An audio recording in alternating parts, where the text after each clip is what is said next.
దేవుని నామమునకు స్తోత్రములు. అందరికి వందనాలు. సమయం ఇచ్చినటువంటి అక్క వాళ్ళకి వందనాలు.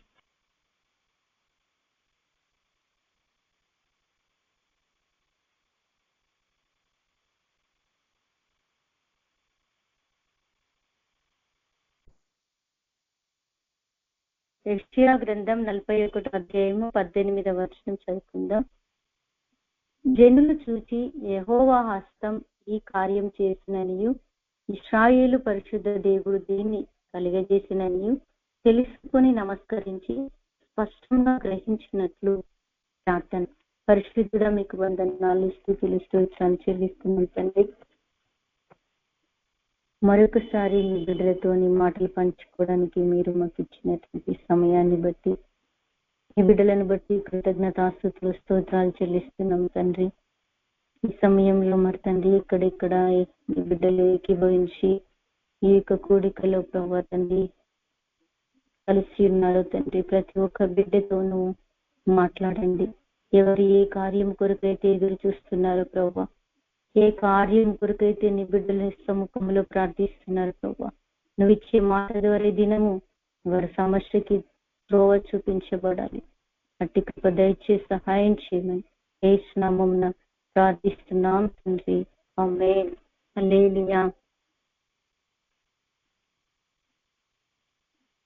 చూడండి, దేవుడు మన జీవితంలో చేసినటువంటి మేలు ఒక్కొక్కడు ఎన్నో మేలు చేస్తాడు. అయితే ఈ రోజు మరి మనం ఏ పరిస్థితిని బట్టి మనము ఏ కార్యం కోసం అయితే దేవుడి సముఖంలో మనం ఎదురు చూస్తున్నామో దేవుడు అంటున్నాడు ఆ కార్యం మన జీవితంలో జరగడానికి సిద్ధంగా ఉన్నాయి. అయితే జనులు చూసి యెహోవా హస్తం ఈ కార్యం చేసినని, ఏ జనులు? ఎవరైతే దేవుడు నన్ను చూడట్లేదు అనుకుంటున్నారు, ఎవరైతే దేవుడు నేను ఎంత ప్రార్థన చేసినా నాకు ఉత్తరం రావట్లేదు, ఏడ్చి ఏడ్చి నా కన్నీళ్ళు ఎండిపోతున్నాయి కానీ నాకు సమస్య తీయట్లేదు అని చెప్పి ఎవరైతే బతిలాడుతూ బాధపడుతున్నారో దేవుడు వాళ్ళ జీవితంలో కార్యమును చూడబోతున్నారు. జనులు చూసి యెహోవా హస్తం ఈ కార్యం చేసిననియు. ఏ కార్యం? ఎప్పుడైతే దేవుడు మన జీవితంలో ప్రార్థించినప్పుడు ఆ సమస్యకి పరిష్కారం దొరుకుతుందో అదే కార్యం. నువ్వేది ఆశపడుతున్నావో ఆ కార్యం నెరవేర్చినప్పుడు యెహోవా హస్తం, దేవుడు ఇశ్రాయేలు ప్రజలకు తన బాహుబలము చాపి ఎర్ర సముద్రంలో పాయలుగా చేస్తాడు. మన జీవితంలో ఆ ఎర్ర సముద్రం లాగా పరిస్థితి ఏది ఉందో దేవుని హస్తం మన జీవితంలో ఆ కార్యం చేయబోతుంది. ఇశ్రాయేలు పరిశుద్ధ దేవుడు దీన్ని కలిగజేసినని తెలుసుకొని నమస్కరించి స్పష్టంగా గ్రహించినట్లు ఎండిన జీవితాన్ని కూడా దేవుడు మార్చబోతున్నాడు. అందుకే 86వ కీర్తనలో 87వ కీర్తనలో 3వ వచనం చదివితే దేవుడు కార్యం మనం నిజంగా నీ దేవుడే మన జీవితంలో చేస్తాడు అని చెప్పుకునేటట్టుగా దేవుడు మనల్ని నిలబెట్టబోతున్నాడు. 87వ కీర్తన 3వ వచనం, దేవుని పట్టణమా మనుషులు నిన్ను గూర్చి మిక్కిలి గొప్ప సంగతులు చెప్పుకొందురు. ఎప్పుడు ఎప్పుడైతే యెరూషలేముగా మనం కట్టబడతామో యెహోవా హస్తం మన జీవితంలో కార్యం చేస్తాడో అప్పుడు మనం చూసిన వారందరూ మీ దేవుడే మీ జీవితంలో కార్యం చేస్తాడు అని చెప్పేటట్టుగా దేవుడు ఇక్కడే ఉంటారు. 2వ వచనంలో యాకోబు నివాసములన్నిటికంటే సియోను గుమ్మములు యెహోవాకు ప్రియములయ్యున్నవి. ఎప్పుడైతే మనము సియోను లాగా మన గుమ్మములు దేవుడి దృష్టిలో మనము ప్రియముగా మనము జీవిస్తామో మనము దేవుని పట్టణం లాగా కట్టబడతాం.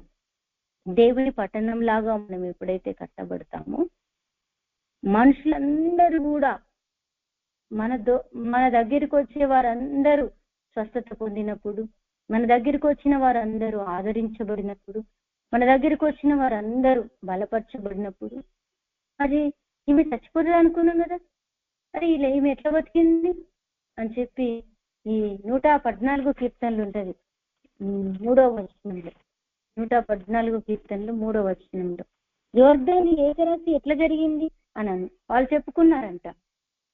114 కీర్తనలో 3వ వచనం, సముద్రము దాన్ని చూచి పారిపోయెను, యోర్దాన్ నది వెనుకకు మళ్ళెను, కొండలు పొటేల వలెను, గుట్టలు గొర్ర పిల్లల వలెను గంతులు వేసెను. సముద్రమా నీవు పారిపోవుటకు నీకేమి తటస్థించింది? యోర్దాను నీవు వెనుకకు మళ్ళుటకు నీకేమి తటస్థించినది? కొండలారా మీరు పొటేళ్ల వలెను, గుట్టలారా మీరు గొర్రె పిల్లల వలెను గంతులు వేయటకు మీకేమి సంభవించినది? ఇలా మనని చూసిన వాళ్ళందరూ అసలు ఎట్లా మీకు ఇది ఇలా ఎంత సంతోషంగా ఎట్లా మీకు ఏం జరిగింది అని అంటే, మా దేవుడు మా జీవితంలో యోర్దాన్ని ఏకరాశి చేశాడు. మా జీవితంలో దేవుడు సముద్రమును పాయలుగా చేశాడు. అది మన దేవుడు పరాక్రమము కలిగినటువంటి దేవుడు. ద్వితీయోపదేశ ఖండములో ఉంటారన్నమాట. మన జీవితంలో దేవుడు చేసే కార్యాలు ఆయన హస్తం దీని చేసిననియు జనులందరూ గ్రహించేటట్లుగా తెలుసుకునేటట్లుగా మన జీవితంలో అట్టి కార్యాన్ని దేవుడు చేసి పెడతాడు. చేసి పెట్టినప్పుడు మనుషులు మనని గూర్చి గొప్ప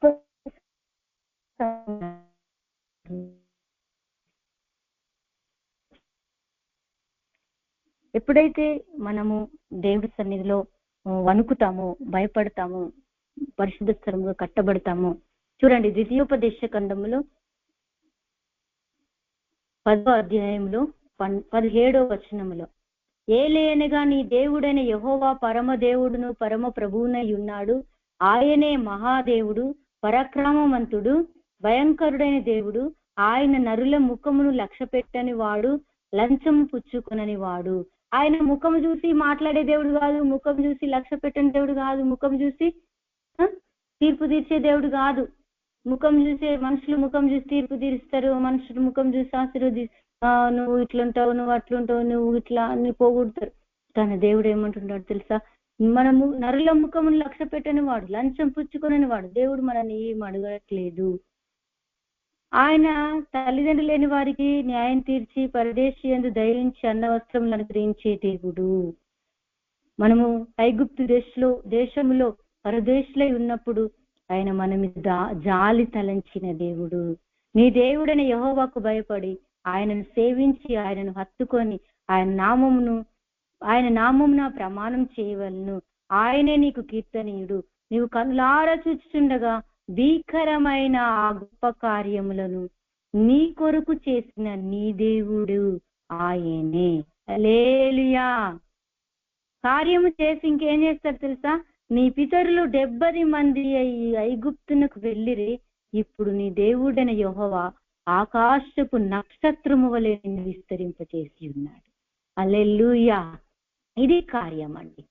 నా జీవితంలో జనులు ఈ హస్తము యెహోవా వలన కలిగినదని మనం విస్తరించినప్పుడు, మనం ఆశీర్వదించబడినప్పుడు, మనము దేవుని పట్టణములుగా కట్టబడినప్పుడు, మన ద్వారా దేవుడు అద్భుతాలు చేసినప్పుడు, మనం ఈ విధంగా దేవుడి చేతిలో తయారైతే ఎండిన నేలగా నీ జీవితం ఉంది. రోజు ఏ ఆశీర్వాదం లేదా? నీ సమస్యగానే ఉందా? దేవుడు ఈ కార్యం మన జీవితంలో ఎప్పుడైతే ఈ మార్గంలో మనం నడుస్తామో ఈ కార్యం మన జీవితంలో దేవుడు చేయబోతున్నాడు. అందుకే దేవుని పట్టణమా మనుషులు నిన్ను గురించి మిక్కిలి గొప్ప సంగతులు చెప్పుకుందురు. నిన్ను గురించి దేవుడు అందరూ కూడా మిక్కిలి గొప్ప సంగతులు చెప్పుకోవాలనే దేవుడి ప్రణాళిక. సామెతల గ్రంథం 31వ అధ్యాయము 31వ వచనం.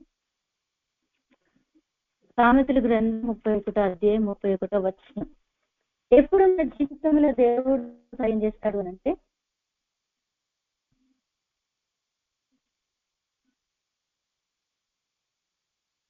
చేసిన పని బట్టి అట్టి దానికి ప్రతిఫలం ఇయ్యలగును. గౌనుల యొద్ద ఆమె పనులు ఆమెను కొనియాడును. ఎవరి పనులు? 30వ వచనం. అందం మోసకరం, సౌందర్యం వ్యర్థం. యెహోవా యందు భయభక్తులు కలిగిన స్త్రీ కొనియాడబడును. చేసిన పనిని బట్టి అట్టి దానికి ప్రతిఫలం ఇయ్యదగును. గౌనుల యొద్ద ఆమె పనులు ఆమెను కొనియాడును. ఈ జీవితంలో మీరు చేసే పనులే మిమ్మల్ని కొనియాడతాయండి. ఇప్పుడు చూడండి, నువ్వు ఒక వ్యక్తిని ప్రేమించు, ఆమె జీవితకాలం నిన్ను మర్చిపో. తెలుసా, ఇప్పుడు నా జీవితంలో నేను ఒకప్పుడు ఇరుకు ఉంది, ఒకప్పుడు నేను శాపంలో ఉన్నా, ఒకప్పుడు నేను పాపంలో ఉన్నా, ఒకప్పుడు దేవుడికి దూరంగా ఉన్నా.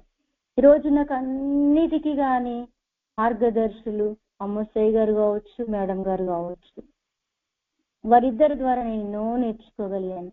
ఈరోజు నేను ఈ స్థితిలో ఉన్నానంటే వాళ్ళు నాకు చూపిన త్రోవ. నేను వాళ్ళని మర్చిపోతానా? ఎన్ని శ్రమలైనా ఎన్ని పరిస్థితులైనా జీవితంలో వాళ్ళని మర్చిపోను. నువ్వు కూడా అట్లా ఇతరులకు నేర్పావనుకో, నేను ఎవ్వరు కూడా ఎన్ని జీవిత కాలం వరకు నీకు నమ్మకంగా జీవిస్తారు, నిన్ను కొనియాడుతారు. మనుషులు నిన్ను గురించి గొప్ప సంగతులు చెప్పుకుంటారు. తెలుసా, చేసిన పనిని బట్టే. ఇప్పుడు వాళ్ళు మనకు మంచి పనులు చేస్తారు, ఒక తోవ చూపించారు. ఇప్పుడు నేను కూడా అలాగే మంచి పని చేస్తాను అనుకో, నా పనిని బట్టి నన్ను వాళ్ళు గణపరుస్తారు. ఏం పని చేస్తే వాళ్ళ దానికి ప్రతిఫలం మనం పొందుకుంటాం. నిన్న ఒక సిస్టర్ వచ్చారు అమ్మ దగ్గరికి.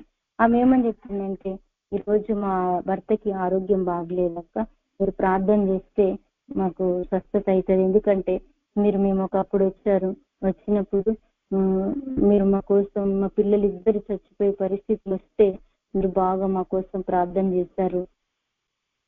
మా పిల్లలు ఇద్దరు ఇప్పుడు పెళ్లిళ్ళు అయిపోయి పిల్లలు పుట్టారు, వాళ్ళకు మంచిగా ఉన్నారు. ఇప్పుడు మా భర్త కూడా ఇలా ఉన్నాడు, ప్రార్థన చేయరా అని నా దగ్గరికి వచ్చి అడుగుతుందండి. అసలు ఆమె ఎవరో నాకు తెలియదు, ఆమె నిన్నడో మర్చిపోయినా, నాకు తెలియదు కూడా. ఆమె రోజు నిన్న వచ్చి అడిగితే నాకు అనిపించింది, అదే కదా ఇప్పుడు దేవుడు కోరేది. మనుషులు మనల్ని కొనియాడుతారు, మనం చేసిన పనిని బట్టి. మనం మంచి పనులు చేస్తే మనల్ని కొనియాడుతారు. ఎందుకు? దేవుని బట్టే కదా. దేవుని పట్టణం లాగా మనం ఉంటే, దేవుని పట్టణమ్మా మిక్కిలి గొప్ప సంగతులు మన జీవితంలో జరిగితే, మనం మన రెడీ అయితే, పరిశుద్ధ స్థలంలో మనం కట్టబడితే, దేవుని పట్టణంలో అన్ని విషయంలో మనం నేర్చుకోవాలి. ఏదేదో పొద్దు నుంచి రాత్రి వరకు సమయం అంతా దేనికో ఇస్తారు. దేవునికి ఇవ్వండి. దేవుడికి ఇస్తే మన పాదములు యెహోవా గుమ్మంలో ఉంటాయి. మనం ఎప్పుడైతే యెహోవా గుమ్మంలాగా దేవుడికి ప్రియముగా ఎంచబడతామో, దేవుడికి ఇష్టమైన ప్రజలకు భూమి మీద సమాధానం. ఇప్పుడు మన కుటుంబంలో మనం సమాధానం కోరుకుంటున్నాం కదా, మన పిల్లల విషయంలో సమాధానం కోరుకుంటున్నాం కదా, మన జీవితంలో ఎప్పుడు కూడా సమాధానంగా జీవించాలని కోరుకుంటున్నాం. మనం కోరుకునేది అంతే కదా. నీకు సమాధానం కావాలి అంటే దేవుడికి ఇష్టమైనగా మారదాం. మారితే మనకు సమాధానం, మారకపోతే ఇక మన జీవితంలో ఇక ఎప్పుడు కూడా మనం జీవితాన్ని బట్టి మనం కుంగిపోవాల్సిందే, ఏడవలసిందే. ఇక మన జీవితంలో శాపం అనేది తొలగిపోదు. నేను చాలా ఇప్పుడు నాకు బాగా అర్థమవుతుంది, గుర్తిస్తున్నా. నేను నా జీవితంలో ఒకటి తొలగిపోవాలంటే నేను ఎలా ఉండాలి అనేది నేను నేర్చుకోగలుగుతున్నా. వాక్యం విన్నప్పుడు, దేవుడితో మాట్లాడినప్పుడు, ఆత్మీయ తల్లిదండ్రుల ద్వారా బలపరచబడినప్పుడు మీరు కూడా నేర్చుకోండి. వాక్యాన్ని చదవండి, వాక్యంతో సంబంధం పెట్టుకోండి, దేవునితో సంబంధం పెట్టుకోండి. మీ గుమ్మములు ఆయనలో కనబడతాయి.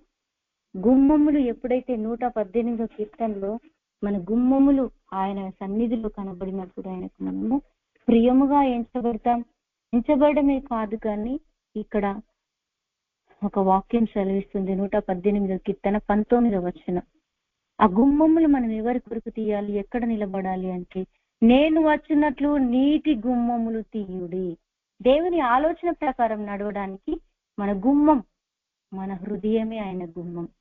మన హృదయంలో నీతి నివాసం చేయాలి. దానికి మన గుమ్మములు తెరవబడాలి. అప్పుడు నేను వాటిలో ప్రవేశించి యెహోవాకు కృతజ్ఞతాస్తుతులు చెల్లించేదను. ఎప్పుడైతే యేసయ్య మనలో నివాసం చేస్తాడో, మనము ఆయనలో ప్రవేశించినప్పుడు ఆయనకు కృతజ్ఞతాస్తుతులు చెల్లించచ్చు. మనం ఆయన సన్నిధిలో ఆనంద సంతోష గానములతో మనం ఆయనను మహిమపరుస్తాం. అక్కడే ఉంది, ఇది యెహోవా గుమ్మం, నీతిమంతులు దీనిలో ప్రవేశించెదరు. నీవు నాకు రక్షణాధారుడవై నాకు ఉత్తరమిచ్చి ఉన్నావు, నేను నీకు కృతజ్ఞతాస్తుతులు చెల్లించేదను. ఇది ఒక మార్గం, ఇది నీకు తెరవబడుతుంది అన్నట్టు. ఈ విధంగా మనం ఎప్పుడైతే ఆయన గుమ్మములాగా మనం మార్చబడతామో, దేవుడి దృష్టికి యాకోబు నివాసముల కంటే మనం దేవుడికి ఇష్టంగా మార్చబడతాం. మనం దేవుడికి ఇష్టమైన అనుకో ఆయన మనకు అన్ని చేసి పెడతాడండి. అసలు పిచ్చి మనం అంటే ఆయనకి ప్రభు మన ఎంబడ ఆయన పడి మన జీవితంలో మనకు ఏది కావాలో ఆ సమయంలో దేవుడు మనకి ఇస్తాడు. అప్పుడు యెహోవా హస్తం తోడుంటేనే కదా ఇవన్నీ జరిగేటివి. దీనులు దరిద్రులు నీళ్లు వెతుకుతున్నారు, నాలుగు ఎండిపోయిన పరిస్థితుల్లో ఉంటున్నటువంటి వారు ఉంటున్నారు.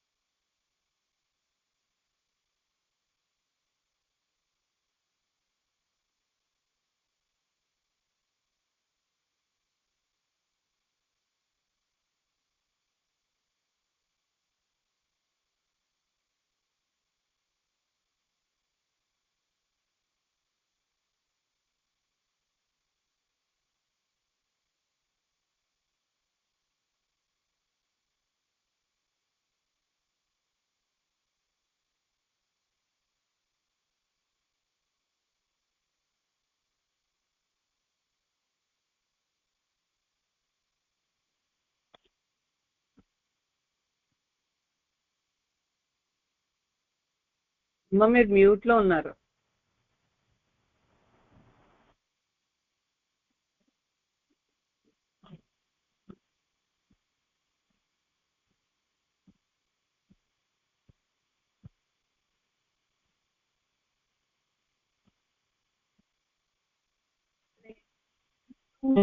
అయితే దేవుడు మనము ఎప్పుడైతే ఆయన గుమ్మంలో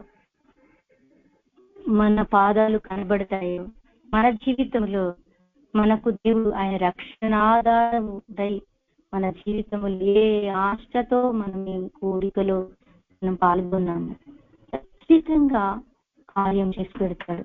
ఒకరోజు మరి మేడం గారు నేను చాలా ఇంటి పరిస్థితులతో దుఃఖంతో ఉన్నాను. మేడం గారు 126 కీర్తనలో 2వ వచనం ఆ రోజు నాకు చెప్పి దేవుడు నీ యొక్క సమస్య అంతటికి కార్యం చేయబోతున్నాడు అని చెప్పారండి. ఏం మాట అదేం వాక్యము అంటే 126 కీర్తనలో 2వ వచనం, మనము కల కనిన వారి వలె ఉంటుంది, మన నోటి నిండా నవ్వుండెను, మన నాలుక ఆనంద గానముతో నిండి ఉండెను. అప్పుడు యెహోవా మీ కొరకు గొప్ప కార్యములు చేసినని అన్ని చెప్పుకొని ఈ మాట ఇచ్చారు. ఏమి లేనప్పుడు ఇచ్చారండి. మా అమ్మ నాన్న వాళ్ళకి 4-5 లక్షల ఈ మాట నాకు ఇస్తే అప్పుడు నేను బాగా మా అమ్మ నాన్న వాళ్ళ కొరకు ఏడ్చుకుని ప్రార్థన చేసేది, బాగా దేవుడి సన్నిధిలో ప్రార్థన చేసేది. ఏం జరిగింది తెలుసా అండి, మా తమ్ముడు విషయంలో మరి దేవుడు దుబాయ్ పోవడానికి మార్గం తెరిచాడు.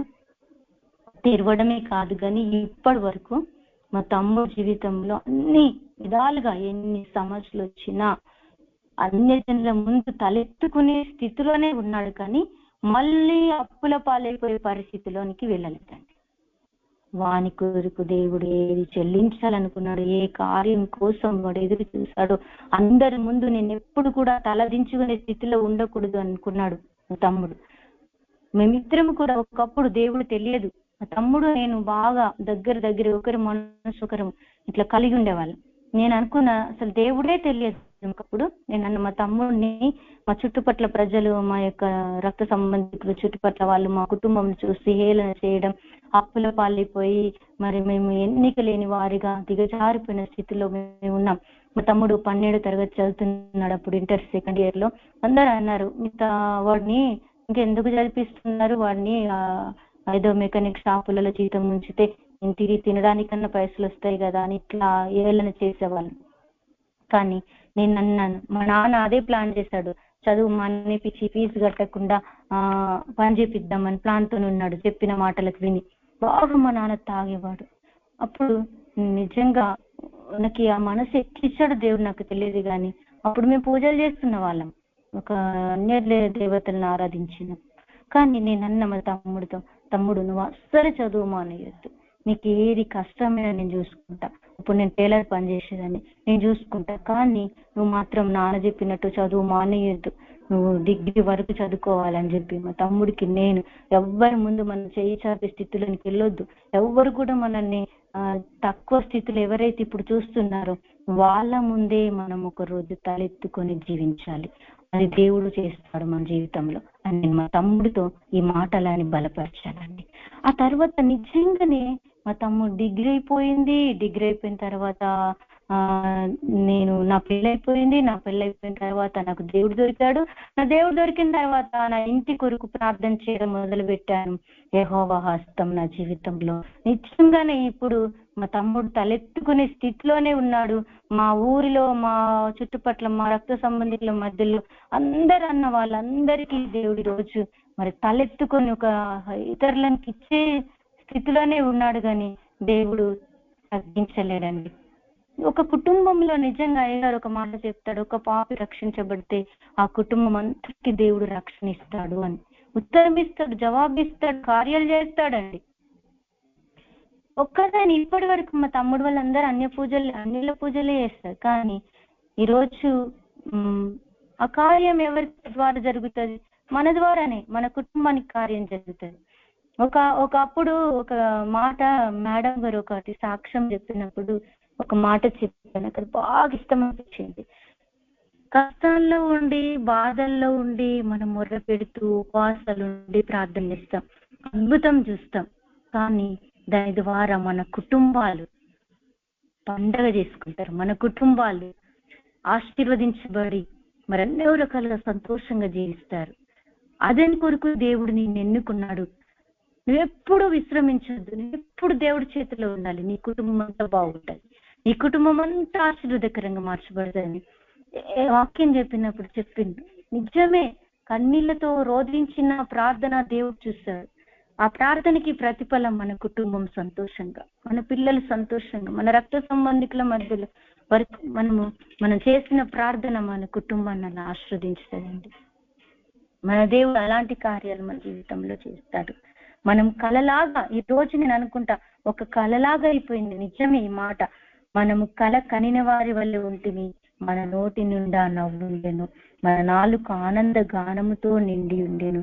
అప్పుడు యెహోవా వీరి కొరకు గొప్ప కార్యములు చేశానని అన్యజనులు చెప్పుకుంటారు. నిజం ఇట్లా చెప్పుకుంటారు. ఈ రోజు నిజం ఈ దేవుడే నీకు కార్యాలు చేసి పెట్టడాన్ని మన చుట్టుపట్ల ప్రజలను నేను చూస్తున్నానండి. ఈరోజు మీరు ఏ స్థలాల్లో ఉన్నారు, ఏ కుటుంబంలో ఉన్నారు, ఏ స్థలాల్లో మీరు ఏడుస్తూ దుఃఖంలో, ఏ కుటుంబంలో ఏ స్థితి పరిస్థితులను బట్టి మీరు నలిగిపోతున్నారు, దేవుడు ఖచ్చితంగా మన దుఃఖాన్ని ఓదార్చబోతున్నాడు. కానీ మనం ఏం చేయాలంటే సామెతల గ్రంథంలో 8వ అధ్యాయంలో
దేవుడు సామెతల గ్రంథంలో 8వ అధ్యాయంలో 36వ వచనం చూస్తే, 34వ వచనం చూస్తే, అనుదినము నా గడప యొద్ద కనిపెట్టుకొని నా ద్వార బంధముల యొద్ద కాచుకుని ఉండుడి. కాచుకొని నా ఉపదేశం వినువారు ధన్యులు. అనుదినము నా గడప యుద్ధ కనిపెట్టుకొని నా ద్వార బంధముల యుద్ధ కాచుకొని నా ఉపదేశము వినువారు ధన్యులు. ఎవరి ఉపదేశం వినాలి? ఎవరి దగ్గర కనిపెట్టుకోవాలి? అనుదినము మనము ఎప్పుడైతే ప్రతి సమయం మనము దేవుడి యొద్ద కనిపెట్టుకుంటాము, కానీ మనం ఎక్కడికి వెళ్తాం? సమస్య రాగానే అక్క దగ్గరికో, చెల్లి దగ్గరికో, లేకపోతే తమ్ముడి దగ్గరికో ఇలా కనిపెట్టుకుంటాం కదా. కానీ సమస్య రాగానే మోకాళ్ళు వేయండి, సమస్య రాగానే ప్రార్థించండి, వాక్యం తీసుకుని వాక్య ప్రకారం దేవుడి సన్నిధికి వెళ్తే దేవుడు ఏం చేస్తాడు తెలుసా అండి?